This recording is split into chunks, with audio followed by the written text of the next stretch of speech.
Good morning বন্ধু। আমি তৃপ্তি সবার সামনে এসে আবার উপস্থিত আজকের ডেটে। আজকে কত তারিখ?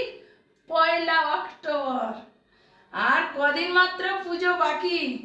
চুটিয়ে আপনারা মার্কেটিং করুন, ঘুরুন। আমরা কালকে টুকটাক মার্কেটিং করলাম।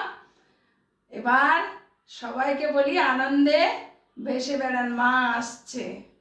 আচ্ছা বন্ধু, একটা কথা বলি, এইটা আপনারা কেউ চেনেন? এই যে মাছটা দেখেছেন, এটা কি মাছ বলুন তো? আমাকে জানাবেন কমেন্ট করে। আজকে আমাদের আমিষ খাওয়ার দিন, তাই মাঠের পুঁটি মাছ। ধান জমি হয়েছে জানেন তো বন্ধু, সেই ধান জমির পুঁটি মাছ লোক ধরছিল। আমি ভিডিও করতে গিয়ে দেখলাম, দিয়ে আমি বললাম কি গো, মাছ বিক্রি করবে?